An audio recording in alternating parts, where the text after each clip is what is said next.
Êxodo capítulo 32. Vamos ler do versículo 1 até o versículo 6. Diz assim: O povo, ao ver que Moisés demorava a descer do monte, juntou-se ao redor de Arão e lhe disse: Venha, faça para nós deuses que nos conduzam, pois a esse Moisés, o homem que nos tirou do Egito, não sabemos o que lhe aconteceu. Respondeu-lhes Arão: Tirem os brincos de ouro de suas mulheres, de seus filhos e de suas filhas, e tragam-nos a mim. Todos tiraram os seus brincos de ouro e os levaram a Arão. Ele os recebeu e os fundiu, transformando tudo num ídolo, que modelou com uma ferramenta própria, dando-lhe a forma de um bezerro. Então disseram: Eis aí os seus deuses, ó Israel, que tiraram vocês do Egito. Vendo isso, Arão edificou um altar diante do bezerro e anunciou: Amanhã haverá uma festa dedicada ao Senhor. Na manhã seguinte, ao Senhor aqui seria o bezerro, tá? Na manhã seguinte ofereceram holocaustos e sacrifícios de comunhão. O povo se assentou para comer e beber e levantou-se para se entregar à farra. Gente, isso é um texto de Êxodo. A gente conhece muito bem as histórias que se seguem de Êxodo. Eu fiz um propósito esse ano, que foi estudar mais o Antigo Testamento, né? Então comecei a ler o Antigo Testamento, tinha estudado já, me detinha mais a estudar o Novo Testamento, comecei a estudar o Antigo. E comecei a ler, comecei a me impressionar com algumas coisas. E a gente, quando estuda o livro de Êxodo, vê que ele continua a história de Gênesis. Gênesis, ele fala de 4 homens, fala mais detidamente de 4 homens de Deus: Abraão, Isaque, Jacó e José. E você conhece a história de José, você assistiu na Record, né? E você também leu, né? Gênesis 37 a 50, salvo engano, que fala da história de José. Você viu que José ele foi para o Egito e se tornou um grande governador no Egito, das grandes autoridades no Egito. Só que, depois de um tempo, o faraó que seguiu aquele faraó que conhecia José, não mais conhecia a história de José, o novo faraó. Então ele começou a escravizar o povo judeu. Só que o povo judeu era honrado pelo Senhor, era abençoado pelo Senhor, e ele se multiplicava de forma grandiosa. Diz a Bíblia que os filhos dos judeus nunca morriam, enquanto que os filhos que vinham das mulheres egípcias nem sempre sobreviviam. Então o povo judaico começou a crescer de uma forma muito grandiosa, enquanto que o povo do Egito não crescia tanto. E aí o povo judeu foi escravizado. Ficaram escravizados por 400 anos, até que Deus levanta um homem chamado Moisés, e esse homem, com a ação de Deus, tira o povo de Deus do Egito. E aí a gente sabe muito bem a história das pragas. Faraó, próprio Deus endurece o coração do faraó, que não permite que o povo saia, até que depois de 10 pragas, né, das trevas, praga de gafanhotos, de rãs, essas tem lá em Patos, de rã, né, sai errando de todo lugar, né, de granizo, né, granizo. Quem é de Patos não sabe o que é granizo também, eu não sei, mas é aquelas pedras, né, de gelo e tal. Então, 10 pragas depois, até a praga da morte dos primogênitos. E aí, nesse momento, o faraó permite que o povo de Israel saia do Egito. E nesse momento começa a acontecer algumas coisas, né? Nesse momento, o mar é aberto pelo próprio Deus, o povo de Israel passa a pés enxutos, mas o povo de Faraó todo morre naquele lugar. Começa-se uma peregrinação pelo deserto, até que a gente chega nesse momento, o momento onde Moisés sobe ao monte para receber a tábua da lei, e o povo judeu começa a ficar desesperado. Rapaz, cadê Moisés? Moisés que tirou a gente do Egito, Moisés fez esse moído todinho com o Faraó, e agora Moisés sumiu. Quando Moisés some, o povo de Israel faz o seguinte: rapaz, a gente precisa de um Deus. Até porque, à época, toda civilização tinha deuses feitos de estátuas, né? De pau, de madeira, de ouro e tudo mais. Então o povo de Israel faz: a gente precisa de um Deus. E aí chega para Arão, Arão pede o brinco de ouro de todo mundo, faz um bezerro, né? Um bezerro de ouro, e aí chegam a fazer uma grande festa de adoração e de louvor ao Deus que os tirou do Egito. Esse é um dos grandes pecados, gente, que a gente consegue vê na história do povo de Israel, onde eles tinham acabado de receber uma grande bênção do Senhor e se desviam de uma forma tão forte. E aí eu queria me deter um pouco nesse texto, queria fazê-lo de forma expositiva. Vamos ler a partir do versículo 1. Diz assim: o povo, ao ver que Moisés demorava a descer do monte, juntou-se ao redor de Arão e lhe disse: venha, faça para nós deuses que nos conduzam, pois é esse Moisés, o homem que nos tirou do Egito. Não sabemos o que lhe aconteceu. Quando eu fui lendo Êxodo, Gênesis, Êxodo, né, eu fui me deparando com algumas frases bem interessantes. E a primeira está lá em Êxodo 14. Abra aí comigo, Êxodo 14. Êxodo 14 preste atenção. Tá o pessoal lá, os judeus estão tudo lá, perto do mar. Aí faz, rapaz, e agora? Para frente é mar. Quando olha para trás, quem é que vem? Tá lá o judeu com pau, pedra, né? Tinha nada, meu amigo, de guerra. E aí chega o faraó, meu amigo, com cavalo de guerra, com bomba atômica, sabe? Foi com tudo, meu amigo. Estados Unidos. Pensa, Estados Unidos e o povo lá de Israel, Afeganistão, entendeu? E aí, uma disparidade bem grande, né? E aí quando o povo olha para frente, tem o que na frente? Mar. Olha para trás, quem é que está atrás? Faraó, com 600 carros de guerra, com não sei o que, com helicóptero, com tudo. Contextualização é uma complicada assim, né? Aí o povo, rapaz, o povo confia no Senhor, né? O povo que ama ao Senhor, disseram o que para Moisés? Versículo 11. Vamos do versículo 10. Ao aproximar-se o faraó, os israelitas olharam e avistaram os egípcios que marchavam na direção deles. E aterrorizados, clamaram ao Senhor. O que é que eles clamaram ao Senhor? Deus, eu confio em Ti. Eu acredito que o Senhor vai nos livrar. Olha o que é que eles dizem no versículo 11. Disseram a Moisés: foi por falta de túmulos no Egito que você nos trouxe para morrermos no deserto, Moisés? O que você fez conosco, tirando-nos de lá? Já lhe tínhamos dito no Egito: deixe-nos em paz. Olha só, gente. O povo de Israel estava sendo escravizado há 400 anos. A primeira vez que Moisés chega para o faraó, pedindo para o faraó libertar o povo, o faraó dobra o trabalho, dificulta mais ainda o trabalho, exige mais ainda deles. Eles eram escravos no Egito, só que quando a situação aperta, o que é que ele diz? O Egito era tão bom. Era tão bom lá no Egito. Só que aí esse povo, a gente conhece a história, o mar se abre. Olha só, gente, que coisa. O mar se abre, eles passam, o povo de Faraó vem atrás, o mar se fecha neles. Enfim, um milagre maravilhoso, não é verdade? Passa alguns dias, abra aí, Êxodo 15, 22 diz: depois Moisés conduziu Israel desde o Mar Vermelho até o deserto de Sur. Durante 3 dias caminharam no deserto sem encontrar água. Então chegaram a Mara, mas não puderam beber das águas de lá porque eram amargas. Essa é a razão porque o lugar chama-se Mara. E o povo começou a reclamar a Moisés, dizendo: que beberemos? Moisés clamou ao Senhor, e esse lhe indicou um arbusto. Ele o lançou na água, e essa se tornou boa. Então em Mara o Senhor lhes deu leis e ordenanças, e os colocou à prova, dizendo-lhes: se vocês derem atenção ao Senhor, o seu Deus, e fizerem o que Ele aprova, se derem ouvidos aos seus mandamentos e obedecerem a todos os seus decretos, não trarei sobre vocês nenhuma das doenças que eu trouxe sobre os egípcios, pois eu sou o Senhor que os cura. Ou seja, aprenderam a lição, né? Murmuraram, Deus abriu o mar. Murmuraram pela falta d'água, Deus abençoou e fez uma promessa com eles. No capítulo 16, continua dizendo: toda a comunidade de Israel partiu de Elim e chegou ao deserto de Sim, que fica entre Elim e o Sinai. Foi no 15º dia do 2º mês, depois que saíram do Egito. No deserto, toda a comunidade de Israel reclamou a Moisés e Arão. Gente, reclamaram de novo. De novo. Disseram-lhes os israelitas: quem dera a mão do Senhor nos tivesse matado no Egito mesmo. Olha só. Lá nos sentávamos ao redor das panelas de carne e comíamos pão à vontade, mas vocês nos trouxeram a esse deserto para fazer morrer de fome toda essa multidão. Gente, pode voltar lá para o 32. Pode voltar para o 32.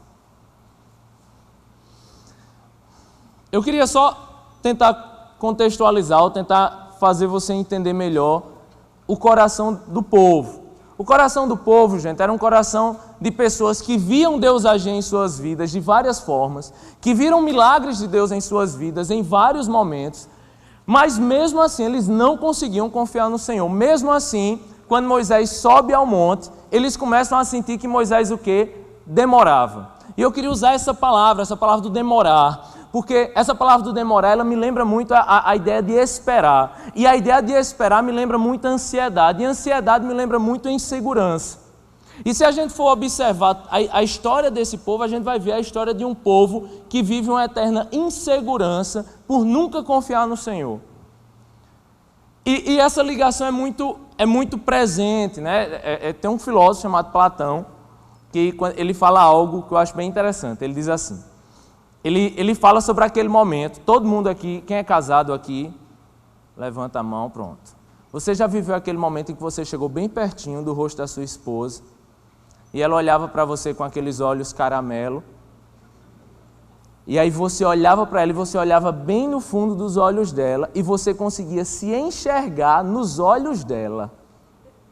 Agora, quem é casado e já viu isso? Gente, pelo amor de Deus, vocês têm que ser mais românticos. Como é que você nunca se viu nos olhos da sua esposa? Né? Isso é uma coisa linda. Então, quando chegar em casa, amor, fica assim dos olhos paradinhos. Aí você vai se ver e tasca um beijo nela, vai amar. Né? Só que Platão ele fala dessa situação, o momento onde eu me vejo através dos olhos de outra pessoa, e alguns filósofos eles vão discutir isso, analisando a questão da insegurança, analisando que, na verdade, eu me conheço e eu sei quem eu sou a partir do olhar de outras pessoas sobre mim. Preste atenção, a filosofada não é tão grande assim não, vai dar para entender. Ele vai dizer que o grande problema da nossa vida é quando nós queremos nos enxergar a partir do olhar de outras pessoas sobre a gente. É quando eu quero me avaliar sempre, não a partir do que eu olho para mim, eu me autoavalio, eu olho para mim, olho para as Escrituras e faço, Deus, como é que eu estou, como é que está a minha vida? Não, é sempre quando eu olho para o outro e pergunto o que o outro olha para mim, como o outro olha para mim. Tem uma música de Diante do Trono, você vai entender agora, que eu não gosto muito de Diante do Trono, as músicas são legais e tal, mas eu gosto mais de rock e tal, então... Mas tem uma música que é assim, eu acho que você conhece. Eu vou tentar cantar na voz de Ana Paula Valadão. Aos olhos do Pai. Vocês já viram? Você é uma obra-prima que Ele planejou. Vocês já viram? Já, né? Vocês conhecem. Eu tinha que fazer nessa voz para você ligar. Entendeu? Só que olha que interessante, ele diz, aos olhos do Pai, aos olhos de Deus, você é uma obra-prima que Ele planejou. Ela sabe a letra. Com suas próprias mãos criou, não é assim? Pintou, tá, obrigado, gente. Não diz que eu não sou mais rock. Essa música é muito interessante porque ela diz que quando nós nos olhamos a partir dos olhos de Deus sobre nós, a gente entende que nós somos obras-primas nas mãos do Senhor. E isso, gente, nos dá uma grande segurança. O grande problema é quando você vai olhar para a sua vida e você só consegue olhar para a sua vida a partir dos olhos de outras pessoas sobre você. É quando você quer saber se você é bonito e você assiste o Pânico na TV. Aos olhos do Pânico, você é uma bicha magrela, entendeu? Ou você é um cara careta que só está com sua esposa, entendeu, gente? Porque a partir do momento que eu quero analisar a minha vida a partir do que as outras pessoas pensam e não a partir do que Deus pensa de mim, logicamente eu vou me sentir inseguro. Logicamente eu vou me sentir fora do padrão, fora do contexto. O povo de Israel, ele conhecia os outros povos e sabia que todos os outros povos, gente, tinham deuses de pau e pedra. Ele sabia que todos os outros povos tinham deuses que se via, se pegava, se tocava. E a partir do momento que Moisés some, eles fazem, estamos sem Deus. Não temos Deus algum, estamos sem ninguém. Tanto que existe o Salmo 115. Vamos ler o Salmo 115? Para eu concluir essa ideia. Amém? Diz assim, não a nós, Senhor, nenhuma glória para nós, mas sim ao teu nome, por teu amor e por tua fidelidade. Porque perguntam às nações, onde está o Deus deles? Olha só, Israel os outros povos olhavam para Israel e diziam, Israel, cadê teu Deus? E Israel dizia, o nosso Deus está nos céus e pode fazer tudo o que lhe agrada. Os ídolos deles, de prata e ouro, são feitos por mãos humanas. Têm boca, mas não podem falar. Têm olhos, mas não podem ver. Têm ouvidos, mas não podem ouvir. Nariz, mas não podem sentir cheiro. Têm mãos, mas nada podem apalpar. Pés, mas não podem andar. E não emitem som algum com a garganta. Tornem-se como eles, aqueles que os fazem, e todos que neles confiam. Confie no Senhor, ó Israel, Ele é o seu socorro e o seu escudo. Confie no Senhor, sacerdotes, Ele é o seu socorro e o seu escudo. Vocês que temem o Senhor, confiem no Senhor. Ele é o seu socorro e o seu escudo. O Senhor lembra-se de nós e nos abençoará. Abençoará os israelitas, abençoará os sacerdotes, abençoará os que temem ao Senhor, do menor ao maior. Que o Senhor os multiplique, vocês e os seus filhos, sejam vocês abençoados pelo Senhor, que fez os céus e a terra. Gente, o salmo que fala sobre imagens, idolatria, é o salmo que diz, meu filho, confie no Senhor. Qual a ligação, gente? A ligação é que nós, inseguros como somos, ansiosos como somos, ansiamos em pegar coisas que possam me dar segurança. Ansiamos em ter coisas nas nossas mãos, aos nossos olhos, que nos dê confiança, que nos faça sentir seguros, estáveis, tranquilos. Israel queria ter um Deus que se tocasse, como a gente quer ter uma conta bancária que se toca nela para ter segurança. Israel queria ter algo assim para apalpar e dizer, não, eu confio, minha vida está tranquila, porque eu tenho isso aqui, ó. Eu tenho esse Deus aqui, ó. Eu tenho essa coisa aqui que eu pego e é nela em quem eu confio. E aí quando Israel confia em algo que se toca, e ele estava confiando mais em Moisés do que em Deus, e Moisés some, aí Israel começa a achar que as coisas estavam demorando. Porque, gente, o estado de achar que as coisas demoram em sua vida é um estágio já de ansiedade, é um estágio quando você está dizendo, Senhor, você já devia estar fazendo algo em minha vida e não fez. Senhor, cadê a sua ação na minha vida porque está demorando? Nada demora, gente, para quem confia no Senhor.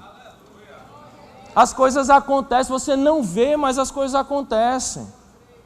Porque você espera no Senhor, porque você confia no Senhor. É trazendo que eu tive síndrome do pânico, né? Aquela coisa de transtorno de ansiedade e tal. Um momento muito difícil na minha vida. E aí eu ficava achando que eu estava doente o tempo todo. Aí eu fazia, Deus me dá um plano de saúde. Preciso de um plano de saúde. Meu maior medo era porque eu não tinha plano de saúde. Eu falei, rapaz, se eu adoecer, como é que vai ser de mim? O que é que vai ser de mim? Aí eu ligava para o meu amor, eu estou com apendicite. Estou, amor, está doendo aqui, amor. Onde, amor? Aqui na barriga. Onde? Do lado esquerdo. Não, amor, apendicite está do lado direito. 10 minutos depois, amor, está doendo do lado direito. Mas, amor, apendicite é uma dor que desce para a perna. Aí eu, é? Tá bom. 10 minutos depois, amor, desceu para a perna. Sabe, eu ficava nessa angústia, nunca adoeci. Nunca. Aí me formei, casei, estou com um plano de saúde, menino, estou adoecendo tanto. Mas estou adoecendo tanto. Pensa que esse planinho está servindo?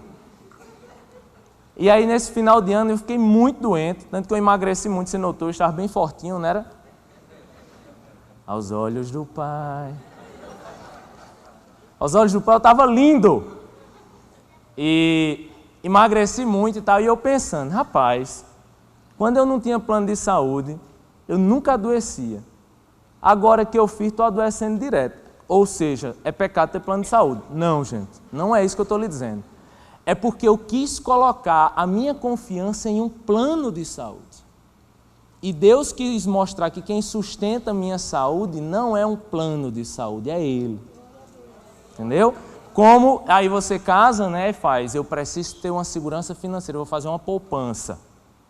Aí eu comecei a fazer uma poupança. O maior prazer era poder ir lá na Caixa Econômica, botar meu cartão cidadão, sabe, botar meu cartãozinho lá, olhar minha poupança, coisa linda, R$100. Aí ia lá, no outro mês estava outro 100, ia lá 200, rapaz, eu vou enricar isso nessa história. Aí começou a aumentar a minha poupança, já tem uns alguns anos, até que eu fiz, rapaz, estou seguro, estou tranquilo, até precisar comprar remédio, até precisar ajudar a família, e aí elas somam todinha. Aí você vai dizer, eu confio no Senhor ou eu confio na minha poupança? Sabe, gente, porque apesar de não estarmos derretendo brincos e fazendo estátuas, muitas vezes nós elegemos algumas coisas como nosso Deus. E por que a gente faz isso? Porque Deus está demorando. E por que Deus está demorando? Porque você se rendeu à sua ansiedade e vive uma vida de inseguranças. Porque nossa vida, gente, é uma vida de inseguranças. Se a gente não confiar no Senhor, o que é que a gente pode fazer da nossa vida? Vamos abrir lá em Mateus, Evangelho de Mateus.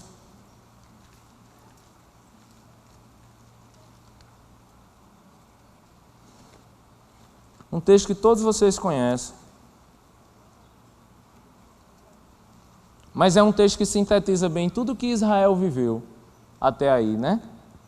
Mateus 6, versículo 25. Diz assim, portanto eu lhes digo, não se preocupem com sua própria vida. Se lembra que a primeira murmuração ali de Israel foi com medo de perder a vida? Não se preocupem quanto ao que comer. Não se preocupem com o que beber. Nem com o seu próprio corpo, quanto ao que vestir. Não é a vida mais importante que a comida e o corpo mais importante que a roupa? Observem as aves dos céus, elas não semeiam, nem colhem, nem armazenam em celeiros. Contudo, o Pai Celestial as alimenta. Não tem vocês muito mais valor do que elas? Quem de vocês, por mais que se preocupe, pode acrescentar uma hora que seja à sua vida? Por que vocês se preocupam com roupas? Veja como crescem os lírios do campo. Eles não trabalham nem tecem, contudo eu lhes digo que nem Salomão, em todo o seu esplendor, vestiu-se como um deles. Se Deus veste assim a erva do campo, que hoje existe e amanhã é lançada ao fogo, não vestirá muito mais a vocês, homens de pequena fé. Portanto, não se preocupem, olha só a palavra, não se preocupem, dizendo que vamos comer, ou que vamos beber, ou que vamos vestir, pois os pagãos é quem correm atrás dessas coisas. Mas o Pai Celestial sabe que vocês precisam delas. Busquem, pois, em primeiro lugar o reino de Deus e a sua justiça, e todas essas coisas lhes serão acrescentadas. Portanto, não se preocupe com o amanhã, pois o amanhã trará as suas próprias preocupações. Basta a cada dia o quê, gente? Seu próprio mal. Basta a cada dia seu próprio mal. Deus não demora. O grande pecado de Israel foi achar que Deus estava demorando para realizar o que eles queriam. Deus não demora. E aí, quando a gente acha que Deus demora, a gente comete um grande pecado, que é o pecado do restante do texto. Então diz assim, venha, faça para nós deuses que nos conduzam, pois é esse Moisés, o homem que nos tirou do Egito, não sabemos o que lhe aconteceu. Versículo 2 do capítulo 32 de Êxodo. Respondeu-lhes Arão, tirem os brincos de ouro de suas mulheres, de seus filhos e de suas filhas e tragam-nos a mim. E aí diz que ele pegou esses brincos, derreteu e fez um bezerro de ouro. O que é que eu achei interessante quando eu estava lendo esse texto, gente? Porque se você acompanhar do começo, Deus vai falar umas 3 vezes a seguinte frase. Diga ao povo de Israel que eu irei tirá-los do Egito e eles sairão levando joias e brincos de ouro dos egípcios, porque eu irei honrá-los. Quando Deus tira Israel do Egito, Ele tira Israel do Egito, mas não tira de mãos vazias. Deus, pela sua graça, porque Ele é misericordioso, Ele diz, olha, eu vou tirar você do Egito, dessa escravidão, e você ainda vai levar joias de ouro, porque eu vou te dar joias de ouro. E realmente, quando Israel vai sair do Egito, as mulheres egípcias começam a tirar seus brincos, suas joias e dão ao povo de Israel. Então Israel, esses brincos, essas joias eram o quê, gente? Eram presentes de Deus. Presentes pela graça de Deus. Olha, você ficou 400 anos escravo, você não vai sair de mãos vazias. Você vai sair com joias, com ouro, porque eu vou te abençoar. Não que Deus tivesse obrigação para isso, mas quis abençoar. Pois esse povo, gente, pega essas joias de ouro, joias dadas não como salário, porque eles eram escravos, eles não recebiam nada.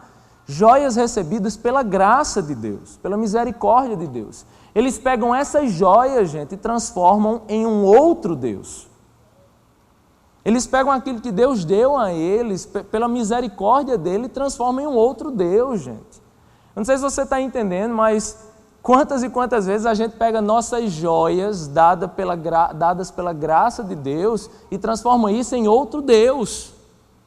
É quando você pega o seu dinheiro, né, as suas joias, a sua empresa que Deus lhe deu e que você tem prosperado muito, graças a Deus, e você transforma isso, que é um presente do Senhor, em um outro Senhor. É quando você passa em um concurso, que bênção que você passou em um concurso, você passou no concurso porque Deus foi gracioso com você, que você não fez nada para merecer, a gente não é nada, né? Mas Deus foi gracioso com você, Ele lhe abençoou, e você pegou esse seu cargo e transformou em um grande bezerro de ouro, de ostentação para os outros, sabe? Para mostrar aos outros isso. Você se perdeu, cara. Se perdeu. Você recebeu uma namorada de Deus, tu é fake só. Você viu uma namorada de Deus linda, rapaz. Linda. Aí agora acha que não vai casar, acha que está demorando, não sei o quê. Aí vai e faz besteira com a namorada, quer transar com a namorada. Cara, Deus te deu uma joia linda e tu está transformando isso em um bezerro de ouro. Você está destruindo as bênçãos que Deus te dá. Sabe, gente, Deus nos dá tantas bênçãos em nossa vida e quantas vezes eu destruo a bênção do meu casamento. Sabe, um presente que Deus me deu pela sua graça, ou Deus me dá um emprego e eu destruo isso pelo meu pecado, pela minha ansiedade, pelos meus medos, pelas minhas inseguranças. Eu destruo as bênçãos que Deus me dá por insegurança, por medo. Foi isso que Israel fez. Israel destruiu um presente de Deus em sua vida, desmereceu um presente de Deus em sua vida e transformou isso em outro bezerro de ouro. Mas tem uma outra abordagem que eu queria dar aqui. É um que tem lá em Filipenses 3,16. Vamos dar uma olhada? Vamos dar uma olhada. Diz assim: tão somente vivamos de acordo com o que já alcançamos. Só isso. Tão somente vivamos de acordo com o que já alcançamos. Deixa eu te explicar o que é esse texto. Esse texto diz assim, gente. É a carta de Filipenses, a carta da alegria, a carta que Paulo escreve preso, mas é a carta que ele mais fala sobre se regozijar no Senhor, se alegrar no Senhor. E quando ele escreve esse texto, ele diz: olha, meus irmãos, vivam de acordo com aquilo que vocês já alcançaram. O que quer dizer isso, gente? Quando o texto de Mateus ele diz: meu irmão, basta a cada dia seu próprio mal, ele está dizendo o seguinte: meu irmão, viva hoje as preocupações de hoje. Deixe de viver hoje os problemas de amanhã. Tem gente que está aqui no culto, gente, pensando na conta que vai pagar amanhã. Tem gente que está aqui no culto pensando no problema que vai ter que resolver amanhã. Tem gente que vai dormir e não consegue parar de pensar no que vai viver amanhã. São pessoas que vivem os problemas de hoje, de amanhã, de depois de amanhã, de daqui a 1 ano, de daqui a 5 anos, porque acha que eu não vou casar, eu não vou me formar, eu não vou conseguir um emprego. Pega todos os problemas, todas as angústias, todas as inseguranças dele de 10 anos para frente e somatiza tudo hoje, vai morrer. Vai morrer de tanta insegurança, vai morrer porque as pessoas olham para você e você não consegue não. Rapaz, tu quer fazer isso, tu é burro, velho. Tu não vai conseguir não. E aí eu começo a me enxergar não segundo os olhos de Deus para mim, eu começo a me enxergar segundo os olhos dos outros para mim. Muitas vezes pessoas invejosas, muitas vezes pessoas mentirosas, muitas vezes pessoas que nem conhecem ao Senhor, e eu começo a destruir a minha vida, porque eu começo a ouvir o que os outros têm a falar de mim e não o que Deus tem para mim. Eu começo a confiar mais nos outros do que em Deus. Gente, vai morrer. Vai morrer de angústia, vai morrer de ansiedade, vai morrer de insegurança. Vai se entristecer, vai sofrer, porque se enxerga pelos olhos dos outros e não se enxerga pelos olhos de Deus. E aí somatiza tudo e começa a viver uma vida de angústia, uma vida de tensão, uma vida de medo, sabe? Mas em meio a tudo isso, por causa desse desespero, a gente começa a estragar as bênçãos que Deus nos deu. Aí Deus lhe deu um ministério maravilhoso, só que você, com sua ansiedade, largou tudo da igreja para focar mais em outras coisas. Destruiu o ouro que Deus deu. Deus te deu dons maravilhosos, mas você está tão ocupado construindo outros bezerros de ouro e transformando outras coisas na vida em seu Deus, que você esqueceu do seu Deus. E aí a gente começa a destruir joias que Deus nos deu, sabe? Deus nos deu presentes maravilhosos, você começa a destruir. Por uma ansiedade, gente, que Paulo vai dizer, sabe o quê? Meu irmão, viva de acordo com o que você já alcançou. Gente, isso é belíssimo, eu vou explicar o que é isso. Isso é, sabe o quê? Tá bom que você ainda não passou nesse concurso, mas olhe para trás e veja que Deus nunca deixou faltar nada em sua casa. Isso é viver de acordo com o que você já alcançou. Ou, talvez você ainda não conseguiu comprar aquela casa nova, mas olhe para trás e veja que Deus nunca deixou você dormir na rua. Talvez você não conseguiu ainda casar, ou talvez você não conseguiu ainda ter um relacionamento, uma vida familiar sadia. Mas olhe para trás e veja que Deus nunca te desamparou. Viver de acordo com o que nós já alcançamos, gente, é parar de viver uma vida de insatisfação pelo que ainda não aconteceu e viver uma vida de contentamento pelo que Deus já fez. Dessa forma, Deus não demora nunca, porque Deus já fez. E se Deus vai fazer, aí é uma questão dele. Eu estou feliz com o que ele já fez, entendeu? Porque Deus já fez. Gente, olhe para trás, Deus já fez. Deus já fez mais do que você pensava, mais do que você imaginava, mais do que você sonhava. Você não esperava estar onde você está, Deus já fez. Está certo que ainda tem algumas coisas que você espera, tem algumas coisas pelas quais você ainda ora, mas Deus já fez tanta coisa, gente. Deus já fez tanta coisa em sua vida e a gente vive de quê? Murmuração. A gente vive de murmurações, vive de questionar Deus, vive de questionar o tempo de Deus, vive de questionar as ações de Deus, vive de questionar o porquê de Deus ter feito algumas coisas, gente. O que a gente precisa viver é uma vida de contentamento. Deus, eu não sei porque nada disso está acontecendo, mas obrigado por tudo que já aconteceu. Obrigado, Deus, porque eu sei que eu não estou sozinho. Eu não tenho um Deus a quem eu posso tocar, mas eu tenho um Deus que nunca me abandonou. Porque, gente, Israel, ele podia não ter um Deus que tocasse, mas a Bíblia diz, tem uma parte maravilhosa, salvo engano, Êxodo 13, diz que o povo de Israel andava no deserto e durante o dia Deus ficava como uma nuvem por causa do sol. E de noite Deus ia adiante do povo como que uma chama de fogo por causa do frio. Você não toca Deus, você não vê Deus, mas você consegue ver que Deus tem sido o raio de luz na sua vida que tem te guiado. Sabe, Deus é a sombra em meio ao cansaço, Deus é essa nuvem que te protege em meio às dificuldades da vida. Sabe, e você fica querendo tocar, e você fica querendo pegar, e Deus está dizendo, meu filho, eu nunca saí daqui. Deus, você está demorando, como se eu estou aqui ao seu lado? Sabe, aí, vamos encerrar? Vamos voltar para Êxodo.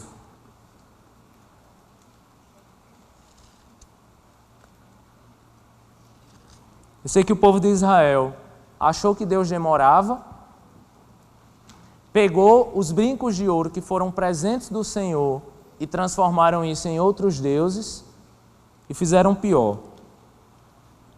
Versículo 4. Ele os recebeu, os fundiu, transformando tudo num ídolo, que modelou com uma ferramenta própria, dando-lhe a forma de um bezerro.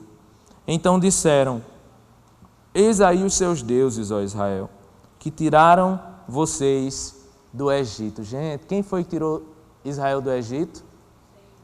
Quem tirou Israel do Egito, gente? Deus. Quem é que eles estão dizendo que tirou Israel do Egito? O bezerro de ouro. Ingratidão. Ingratidão, olhe para mim. Toda ansiedade, toda murmuração é um ato de ingratidão a Deus. Toda vez que eu questiono a Deus, eu estou sendo ingrato com Deus. Porque é nesses momentos que eu acabo resolvendo o meu problema e eu penso que fui eu quem fiz. Louvado seja eu. Louvado seja o meu nome. Tiago, seja engrandecido. Você adora a você, né? Louvado seja você. Santificado seja o teu nome. Né? Porque estava tudo difícil e você resolveu. Foi Deus, meu irmão. Foi Deus e você está sendo ingrato. Foi Deus e você está elegendo outros deuses. Foi Deus e você se acha um Deus maior do que o Senhor. Toda murmuração, preste atenção, toda murmuração, toda ansiedade é ingratidão a Deus. É falta de confiança no Senhor. Deus não demora. Saia daqui com essa frase, Deus não demora. Deus não saiu de perto de você. Deus está com você. E aí eles foram, gente, extremamente ingratos. Extremamente ingratos. Versículo 5. Vendo isso, Arão edificou um altar diante do bezerro e anunciou: amanhã haverá uma festa dedicada ao Senhor, ao bezerro. Na manhã seguinte, ofereceram holocaustos e sacrifícios de comunhão. O povo se assentou para comer e beber e levantou-se para se entregar à farra. Quase um festa-verão aqui, né? Interessante que Moisés, o próprio Deus disse: Moisés, volta lá, Moisés, porque teu povo já se corrompeu. Teu povo já elegeu outros deuses, Moisés.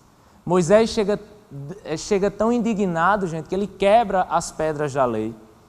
E aí, se você olhar o versículo 35 do capítulo 32, o último versículo do capítulo, diz que: e o Senhor feriu o povo com uma praga, porque quiseram que Arão fizesse o bezerro.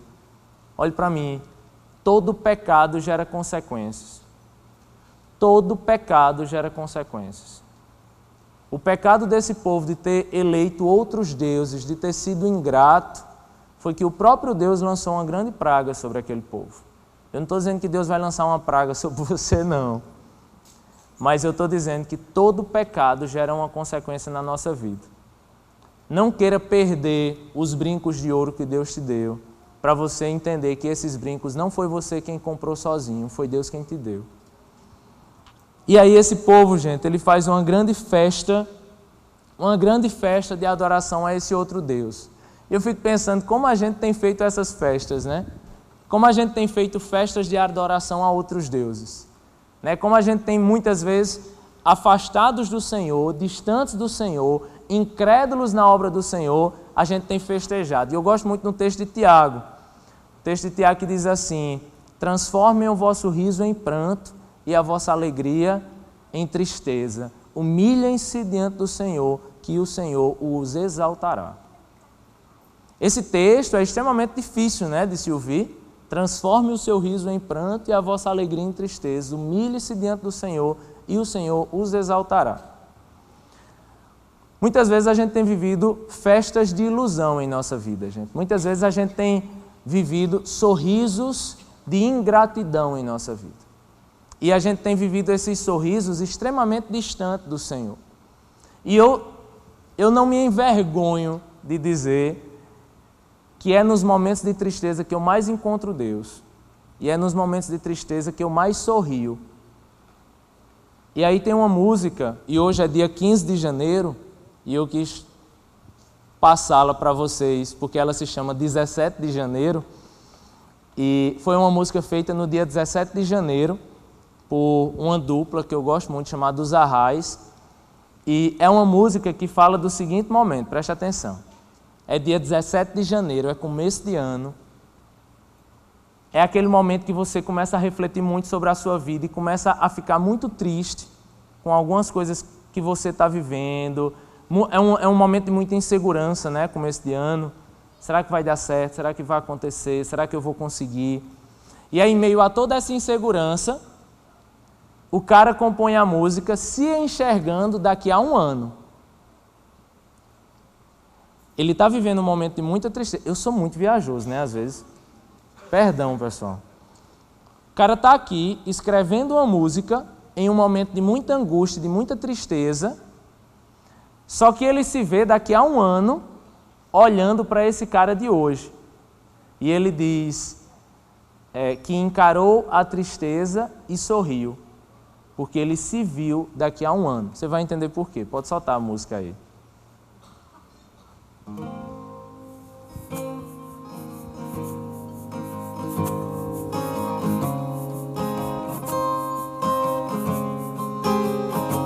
Eu olhei a tristeza nos olhos e sorri, mesmo quebrantado pela vida que escolhi. Da janela eu vi cada estação fugir, como as árvores eu permaneço no mesmo lugar. No outono, no inverno eu espero primavera chegar. Da estrada eu quis retornar pra onde parti. Da distância avistei a alegria e a esperança. Das migalhas que desperdiçamos faremos jantar.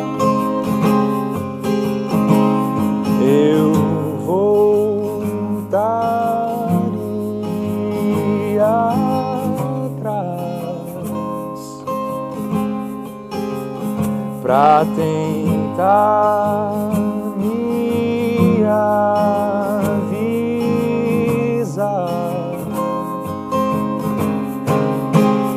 que o caminho será escuro, mas que Cristo é a luz do mundo. Deixe Ele te falar quem você é, que a palavra te disfarça, que te afogue em sua graça. Só a cruz esconderá quem você não é. Eu olhei a tristeza nos olhos e sorri.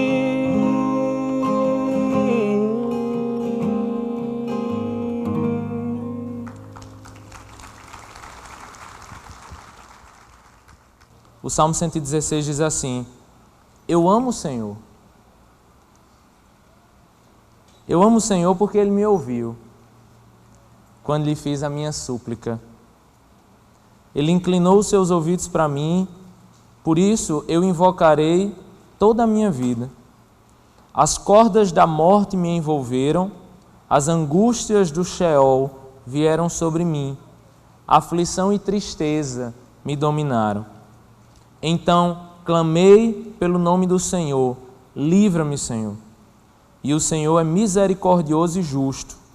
O nosso Deus é compassivo. O Senhor protege os simples. Quando eu estava já sem forças, Ele me salvou. Retorne ao seu descanso, ó minha alma. Olha que coisa linda. Descansa, alma, porque o Senhor tem sido bom para você. Olha, alma, olhe para o seu passado e veja como o Senhor tem sido bom sempre. Então descanse. Pois tu me livrastes da morte e livraste os meus olhos das lágrimas e os meus pés de tropeçar, para que eu pudesse andar diante do Senhor na terra dos viventes. Eu criei, ainda que tenha dito, estou muito aflito. Em pânico eu disse, ninguém merece confiança, somente ao Senhor. O que eu acho interessante nessa música, gente, é porque essa música é mais ou menos o que eu estava explicando no começo. Agora talvez você esteja se sentindo como uma árvore parada no campo, vendo as estações passar, que é o que a música diz. Talvez você esteja se sentindo que sua vida está parada, ou que nada anda, ou que nada dá certo. Só que ele vai chegar num momento de percepção espiritual, que ele vai dizer, olha, eu olhei a tristeza nos olhos e eu sorri, porque eu vi tudo o que Deus fez em minha vida. Deixa eu tentar lhe explicar de outra forma. Eu lembro que eu passei 7 anos para casar.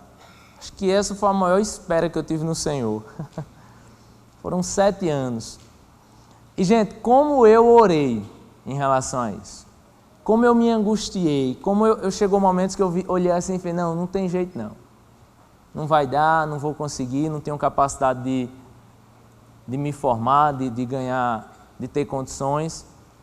Aí hoje, quando eu olho para aquele Tiago triste, naquela situação, eu olho a tristeza nos olhos e sorrio. Entendeu?